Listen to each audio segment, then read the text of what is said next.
Hello students, welcome to my channel civil engineering chapter wise.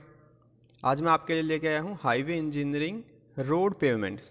ये है हमारा lecture 10th और ये है हमारा पार्ट 1।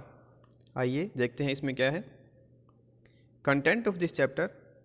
इसमें हम रोड पेवमेंट्स के बारे में डिस्कस करेंगे, फ्लेक्सिबल और रिजिड पेवमेंट्स के बारे में डिस्कस करेंगे, उसके फ़ायदे और नुकसान, मेरिट्स डिमेरिट्स के बारे में, और function of various parts of components. Road के जो कंपोनेंट्स हैं उन सभी के पार्ट्स के क्या क्या फंक्शन होते हैं उन सभी को हम इसमें डिस्कस करेंगे। ओके, ये है हमारा पार्ट 1। अगर आपने मेरे channel civil engineering chapter wise को अभी तक सब्सक्राइब नहीं किया है तो जल्दी से जल्दी इसको सब्सक्राइब कीजिए और ये बेल आइकन ज़रूर प्रेस कीजिए ताकि मेरे आने वाले सभी वीडियो का नोटिफिकेशन आपको जल्दी से जल्दी मिल सके। ओके, पेमेंट्स क्या होती हैं? A pavements consist of layers of pavement materials supported by soil subgrade to serve as a carriageway. Okay, ये देखिए, ये होती है हमारी एक पेवमेंट। ये क्या होता है, इसमें काफ़ी सारी लेयर्स होती हैं। फर्स्ट लेयर जिस पे हमारे व्हीकल्स चलते हैं इसको बोलते हैं wearing course. Okay, surface course भी बोलते हैं इसको। उसके नीचे वाली लेयर को बेस कोर्स, उसके नीचे वाली लेयर को सब बेस कोर्स, और सबसे नीचे जो हमारी लेयर होती है, जो हमारी एग्जिस्टिंग सोइल होती है जहाँ पे हम रोड बनाते हैं, उस मिट्टी को हम बोलते हैं सबग्रेड सोइल, एग्जिस्टिंग सोइल पे।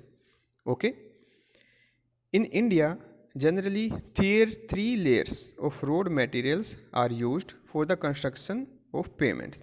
इसमें जनरली 3 लेयर्स होती हैं। जैसे फर्स्ट हमारी सरफेस कोर्स, इसी को हम वेयरिंग कोर्स भी बोलते हैं, दूसरी बेस कोर्स और तीसरी सब बेस कोर्स। ओके, लास्ट की हमारी जो एग्जिस्टिंग सरफेस होता है, एग्जिस्टिंग सोइल होती है, उसको बोलते हैं soil subgrade. Okay, types of road payments. अब रोड के जो पेमेंट्स होती हैं वो कैसी कैसी होती हैं? वो होती है हमारी 2 टाइप की। एक होती है फ्लेक्सिबल पेमेंट्स और एक होती है रिजिड पेमेंट। फ्लेक्सिबल जो कि फ्लेक्सिबल होती हैं और रिजिड जो रिजिड होती है। इनका मेन जो पर्पज़ होता है वो क्या होता है, अगर इस पर कोई लोड अप्लाई किया जाता है, जैसे कोई हैवी ट्रैफिक या हैवी व्हीकल इस पर जाता है और उसकी वजह से ये रोड अगर डिफॉर्म होता है तो उस लोड को जैसे ही वो आगे चला जाता है तो वो अपनी शेप दोबारा गेन कर लेती है, यानी कि वो फ्लेक्सिबल नेचर की होती है। बट इसमें अगर कोई लोड अप्लाई किया जाता है वो फ्लेक्सिबल नहीं होती है, वो उस रोड पे लोड को अच्छे से डिस्ट्रीब्यूट कर देती है। ओके, अब धीरे धीरे हम इन सभी के कॉन्सेप्ट को क्लियर करेंगे।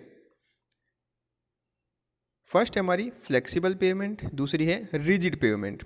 ओके, थर्ड टाइप पेमेंट है जिसको बोलते हैं हम semi rigid payment. Semi rigid payment क्या होती है? जिसमें दोनों का कॉम्बिनेशन होता है, उसको बोलते हैं सेमी रिजिड पेमेंट। आइए देखते हैं हम फ्लेक्सिबल पेमेंट क्या होती है। The payment which have very low flexural strength.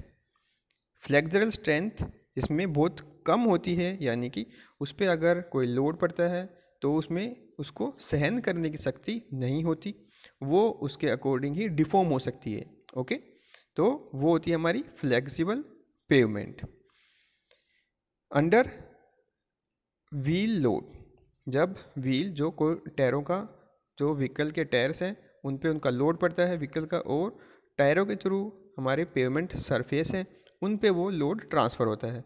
उन लोड के अंडर अगर कोई पेवमेंट फ्लेक्सिबल नेचर की है तो वो डिफॉर्म हो जाएगी। ओके, अपनी शेप चेंज कर लेगी, उसमें फ्लेक्सरल स्ट्रेंथ नहीं होती क्योंकि, ठीक है, और उसी को बोलते हैं हम फ्लेक्सिबल पेवमेंट। ओके, ये देखिए, because of low flexural strength the pavement deform if the subgrade deform. अगर उसकी नीचे की जो लेयर है हमारी सबग्रेड डिफॉर्म हो जाती है तो पूरी की पूरी हमारी पेवमेंट भी डिफॉर्म हो जाती है। In flexible pavements the vertical load of traffic is transmitted to the lower layer by grain to grain transfer. Okay, अब इसमें जो लोड है वो अपर लेयर से बिलो लेयर में आएगा, सरफेस जो हमारी कोर्स है उससे हमारा बेस कोर्स में, बेस कोर्स से सब बेस कोर्स में, और वहाँ से ये आएगा हमारा सब ग्रेड में। ठीक है, ऐसे हमारा लोड का डिस्ट्रीब्यूशन होता है। A well compacted granular structure form a good flexible pavement. अच्छे से कॉम्पैक्ट की गई ग्रेनुलर स्ट्रक्चर जो हमारी मिट्टी की होती है वो काफ़ी अच्छी फ्लेक्सिबल पेवमेंट होती है। In flexible pavement the subgrade plays an important role. जो सब ग्रेड लेयर होती है हमारी मिट्टी की लेयर होती है सबसे नीचे वाली, वो काफ़ी इम्पोर्टेंट इसमें रोल निभाती है, क्योंकि अगर वो अच्छे से कॉम्पैक्ट नहीं होती है और वो डिफॉर्म हो जाएगी तो पूरी की पूरी हमारी पेमेंट भी डिफॉर्म हो जाएगी। इस पे ही पूरी की पूरी पेमेंट हमारी डिपेंडेंट होती है। Okay, the strength and smoothness of pavement depends upon great extent of the deformation suffered by subgrade. जैसे कि अभी हमने बताया, अगर सबग्रेड डिफॉर्म होती है तो पूरी की पूरी हमारी पेमेंट भी डिफॉर्म हो जाएगी। All types of bituminous pavements, सारी हमारी बिटुमिनस पेवमेंट्स, वाटर बाउंड मैकेडेम्स और ग्रेवल पेवमेंट्स हमारी फ्लेक्सिबल पेवमेंट के अंडर में आती है। ओके, जो आप देखते हैं हमारे जो रोड्स हैं वो मैक्सिमम ब्लैक टॉप के होते हैं जिसमें काला सरफेस होता है, वो हमारी जो भी पेवमेंट होंगी उनको हम बोलते हैं flexible pavements. Okay, rigid pavement. अब आते हैं rigid pavement. The pavement which possess considerable flexural strength. ठीक है, अब इसमें क्या है, उसमें फ्लेक्सिबल पेवमेंट में हमारी फ्लेक्सरल स्ट्रेंथ थी वो बिल्कुल कम थी, बट इसमें हमारी फ्लेक्सरल स्ट्रेंथ काफ़ी अच्छी होती है, तो इसलिए हम उसको बोलते हैं रिजिड पेवमेंट। इसमें क्या होता है, अगर लोड इस पेवमेंट पे आता है तो वो डिफॉर्म नहीं होती है, यानी कि उसमें स्ट्रेंथ ज़्यादा है, वो उसके लोड के अंडर में डिफॉर्म नहीं होगी और उसको अच्छे से बियर कर लेगी, अच्छे से सहन कर लेगी, तो इसलिए इसको बोलते हैं हम rigid pavement. Okay, the rigid pavement has a slab action. इसमें स्लैब टाइप का एक्शन होता है and is capable to transmit the loads to the wide area. इसमें जो लोड है वो वाइड एरिया में डिस्ट्रीब्यूट हो जाता है। Okay, the rigid pavement does not get deform to the shape of lower surface as it can bridge the minor variation of the lower layers. Okay, इसमें क्या है, जो लोड जब इस पे आता है तो वो डिफॉर्म होगी तो नीचे की लेयर पे डिपेंडेंट नहीं होती है। ठीक है, अगर नीचे की लेयर ज़्यादा डिफॉर्म भी हो जाएगी तो भी ऊपर की लेयर हमारी ज़्यादा डिफॉर्म नहीं होती है, क्योंकि उसमें स्लैब एक्शन होता है। Okay, cement concrete pavements is the best example of rigid pavement. जितनी भी हमारी सीमेंट कॉन्क्रीट की पेवमेंट्स होती हैं वो सारी हमारे रिजिड पेवमेंट्स के अंदर में आती हैं। ओके, ये देखिए, ये है हमारी रिजिड पेवमेंट और ये है हमारी फ्लेक्सिबल पेवमेंट। देखिए इसमें क्या है, सबसे नीचे हमारी लेयर है सोइल सबग्रेड की, उसके ऊपर सब बेस कोर्स, सब बेस के ऊपर बेस कोर्स और सबसे ऊपर है हमारी वियरिंग कोर्स यानी कि सरफेस कोर्स। बट जो हमारी रिजिड पेवमेंट है इसमें क्या है, ये है सबग्रेड, उसके ऊपर बेस कोर्स और सबसे ऊपर हमारी ये देखिए स्टील रोड्स हैं, इसमें आयरन बार्स हैं और ऊपर से कंक्रीट है, यानी कि आरसीसी का ये हमारा रोड है, रेनफोर्स्ड सीमेंट कंक्रीट का ये हमारा रोड है। इसको हम बोलते हैं रिजिड पेवमेंट। और जहाँ पे कोल टार का हम यूज़ करते हैं वहाँ पे होगा बिटुमिन का हम कंस्ट्रक्शन करते हैं, रोड में यूज़ करते हैं, तो वो होगा हमारा फ्लेक्सिबल पेवमेंट। ओके, अब ये देखिए लोड का इसमें कैसे ट्रांसफ़र होता है। ये देखिए फ्लेक्सिबल पेवमेंट के केस में ये है, अगर इसके ऊपर से कोई ट्रैफिक हैवी ट्रैफिक आता है तो उसका लोड ये अपने नीचे ही डिस्ट्रीब्यूट करने की कोशिश करता है, अपनी नीचे वाली लेयर में डिस्ट्रीब्यूट करेगा और वो अपनी नीचे वाली जैसे सरफेस से बेस कोर्स में, बेस कोर्स से सब बेस कोर्स में, और वो लोड धीरे से हमारा सब ग्रेड में आ जाता है और सब ग्रेड उसको अच्छे से फैला के हमारी अर्थ में डिस्ट्रीब्यूट कर देता है। बट इस केस में रिजिड पेवमेंट के केस में ये देखिए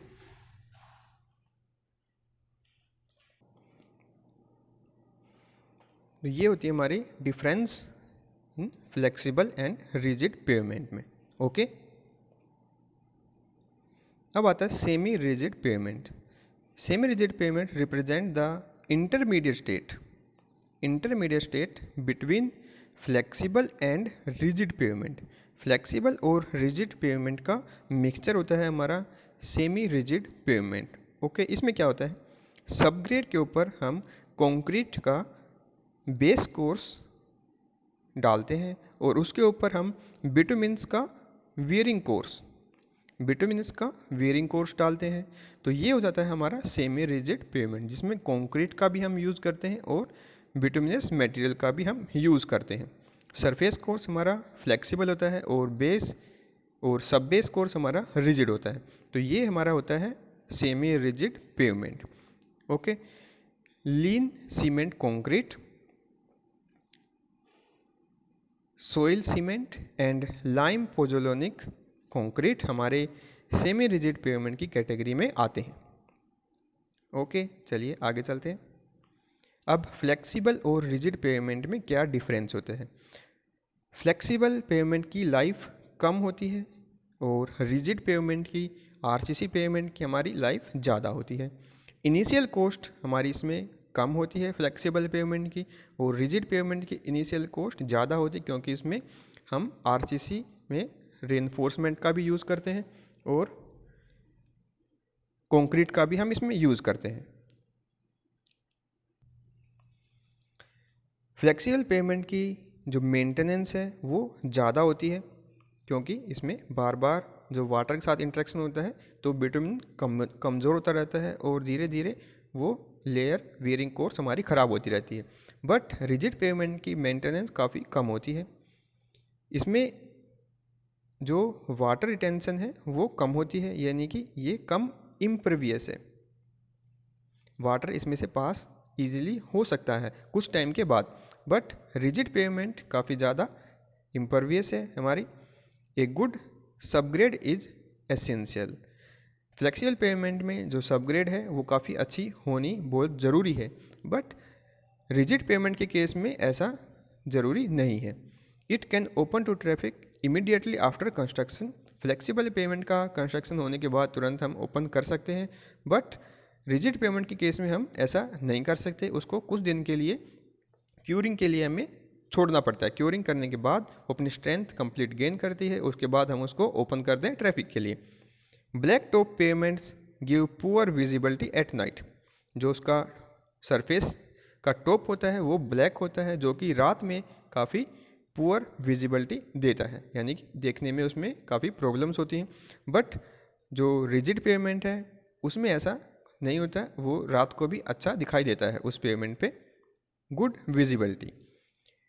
फ्लेक्सिबल पेवमेंट में it does not cause glare under sunlight, यानी कि सनलाइट में इसका रिफ्लेक्शन, सनलाइट का रिफ्लेक्शन इसमें नहीं होता है। बट इसमें जो रिजिड पेवमेंट है इसमें सनलाइट का रिफ्लेक्शन हो सकता है। Design is less precise. जो डिज़ाइन होता है फ्लेक्सिबल पेवमेंट का काफ़ी कम यूज़ होता है, और डिज़ाइन इज़ मोर प्रिसाइज, काफ़ी जगह पे इसका यूज़ किया जाता है। मोर प्रिसाइज यानी कि काफ़ी ज़्यादा डिफ़िकल्ट है, इसका डिफ़िकल्ट कम है। फ्लेक्सिबल पेवमेंट का कम डिफ़िकल्ट है और इसका ज़्यादा डिफ़िकल्ट है। ओके, ये था इसमें डिफरेंस, यानी कि फ़ायदे और नुकसान। अब ये देखिए, सबसे नीचे की जो हमारी लेयर है मिट्टी की, इसको हम बोलते हैं सोइल सबग्रेड। सबग्रेड को अच्छे से कॉम्पैक्ट करने के बाद उसके ऊपर एग्रीगेट के लेयर्स हम डालते हैं, उसको बोलते हैं हम बेस कोर्स। बेस कोर्स के ऊपर आती है, ये है हमारी सब बेस कोर्स, और सब बेस कोर्स के ऊपर हमारी लेयर आएगी बेस कोर्स। इसको भी हम अच्छे से कॉम्पैक्ट करेंगे। अब इस लेयर के ऊपर हमारी जो लेयर आती है उसको बोलते हैं वियरिंग कोर्स और सरफेस कोर्स, जिस पे हमारे जो ट्रैफिक है, जो व्हीकल्स हैं वो ट्रैवल करते हैं। अब function of payment components. Payment के जो कंपोनेंट्स हैं जैसे हमने अभी डिस्कस किया है, subgrade, sub base course and wearing course, इन सभी को हम डिस्कस करेंगे। सबग्रेड क्या होती है। Subgrade is the layer of natural soil और फील्ड सॉइल। नेचुरल सॉइल की और फील्ड सॉइल, अगर वहाँ पे मिट्टी नहीं है तो हम उसको फिल करते हैं, यानी कि ट्रांसपोर्ट करके मिट्टी को कहीं से लेके आते हैं और वहाँ पे हम फिल करते हैं, तो उस लेयर को बोलते हैं subgrade. Function of subgrade is to transfer entire load to it into the earth mass. ठीक है, जो पूरा का पूरा लोड है उसको हम ट्रांसफ़र करते हैं अर्थ मास में through subgrade. To avoid any deformation of subgrade at least top 50 centimeter layer of a soil is well compacted under controlled condition of optimum moisture content and maximum dry density। Okay, इसमें क्या बताया गया है, जो top layer है, top portion है हमारा soil subgrade का, उसकी कम से कम 50 सेंटीमीटर की लेयर को हम अच्छे से कॉम्पैक्ट करते हैं ऑप्टिमम मॉइस्चर कंटेंट के साथ और मैक्सिमम ड्राई डेंसिटी अचीव करने के लिए। Okay, the strength properties of soil subgrade are carried by following test. Subgrade की हम स्ट्रेंथ को टेस्ट कर सकते हैं CBR टेस्ट से, ट्राई एक्सियल कंप्रेशन टेस्ट से और प्लेट लोड टेस्ट से। ओके, अब नेक्स्ट आते हैं हम sub base course. It is the layer of pavement material provided between subgrade and base course. Base course और सबग्रेड के बीच में जो लेयर होती है वो होती है हमारी sub base course. Okay, it is provided as an additional layer. इसको हम एडिशनल लेयर की तरह यूज़ करते हैं, जो कि सबग्रेड की क्वालिटी अगर पुअर है वहाँ पे ये हेल्प करती है। ओके, सबग्रेड सोइल की अगर क्वालिटी हमारी डाउन है तो वहाँ पे ये इसको हेल्प करेगी, उसकी स्ट्रेंथ को इंक्रीज कर देती है। It consist broken stone, slag, broken burn bricks. Okay, ये इसमें हमारे यूज़ होते हैं। ब्रोकन जो हमारे पत्थर होते हैं, ईंटों के पत्थर, ईंटों को अच्छे से क्रश करके और या फिर पत्थरों को अच्छे से क्रश करने के बाद उस एग्रीगेट को हम इसमें यूज़ करते हैं। अब इसके फंक्शंस क्या है, it improve bearing capacity of subgrade, bearing capacity को ये इंक्रीज करता है। It check the capillary rise of the subsoil water, जो कैपिलरी राइज होता है हमारा सबसोइल वाटर का, उसको ये ऊपर हमारे सरफेस कोर्स में नहीं आने देता। It prevent subgrade material from working up into the base course, जो सबग्रेड मटेरियल है हमारी मिट्टी है उसको ये ऊपर आने नहीं देता है। It eliminates frost heave. Frost heave क्या होता है, ठंड की वजह से या बर्फ़ की वजह से जो उसमें हमारे क्रैक्स आते हैं पेवमेंट्स में, और कई जगह पे जो अंडरग्राउंड वाटर है वो जम जाता है। उसके जमने की वजह से मिट्टी का जो वॉल्यूम है वो अप डाउन हो सकता है और उसकी वजह से हमारे सरफेस कोर्स में क्रैक्स आ जाते हैं, तो उसको भी ये कम करता है, एलिमिनेट्स कर देता है। नेक्स्ट आता है हमारा बेस कोर्स। बेस कोर्स क्या है, जो सरफेस कोर्स और सब बेस कोर्स के बीच में लेयर होती है उसको हम बेस कोर्स बोलते हैं। इसमें होते हैं हमारे बोल्डर्स, ब्रिक्स, इसमें हमारे बड़े बड़े बोल्डर्स और ब्रिक का हम यूज़ करते हैं। काफ़ी इम्पोर्टेंट हमारी लेयर होती है क्योंकि ये इम्पैक्ट, जो ट्रैफिक का इम्पैक्ट होता है उसको सहन करती है, उसको ये कम करती है और उस ट्रैफिक के लोड को ट्रांसफ़र करती है सब बेस कोर्स में। ओके, फंक्शन इसके क्या है, it act as a foundation of road material, road pavement. Road pavement की जो फाउंडेशन है उसका ये काम करती है और लोड को ट्रांसफ़र करती है नीचे सब बेस कोर्स में। It withstand the high shear stress imposed upon it due to impact of traffic, जो ट्रैफिक की वजह से इस पर इम्पैक्ट आता है उसको ये रजिस्ट करती है। ओके, ये काम था हमारा बेस कोर्स का। अब लास्ट हमारी जो लेयर आती है सबसे ऊपर की लेयर, उसको बोलते हैं वियरिंग कोर्स और इसी को हम सरफेस कोर्स भी बोलते हैं। It is top most layer of the pavement. In flexible pavement normally A bituminous surfacing is used. Bituminous surfacing होगी फ्लेक्सिबल पेवमेंट में, बट रिजिड पेवमेंट में हमारी कौन सी होगी, सीमेंट कंक्रीट। ओके, अब फंक्शन, वियरिंग कोर्स के फंक्शन क्या है, it provide smooth and dense riding surface. ये जो राइडिंग का सरफेस है उसको स्मूथ और डेंस को बनाता है, यानी कि हमारे जो व्हीकल चलते हैं उसको कोई भी प्रॉब्लम ना हो राइडिंग करते वक्त, उसका सरफेस स्मूथ हो और डेंस हो। It resist pressure exerted by tyres, जो टायर पे प्रेशर होता है उसको ये सहन कर दिए direct. It takes up wear and tear due to traffic. Traffic movement की वजह से जो वियर और टीयर होती है, टूट फूट होती है हमारे सरफेस लेयर पे, वो सभी ये सहन करती है। Okay, it provide water tight layer against infiltration of surface water. Surface water का जो इनफिल्ट्रेशन होती है हमारे रोड सरफेस पे, उसको भी ये कम करती है। ओके, ये था हमारा काम वियरिंग कोर्स का। उम्मीद करता हूँ आपको ये सभी समझ में आए होंगे। अगर आपको ये वीडियो अच्छी लग रही है तो आप इसको अपने स्टडी ग्रुप में शेयर कीजिए और मेरी वीडियो को लाइक कीजिए। अगर इसमें आपको कुछ कमी लगती है तो मुझे कमेंट करके मुझे बताइए। आपको अच्छी भी लगती है तो भी मुझे बताइए। Thank you for watching. Have a good day.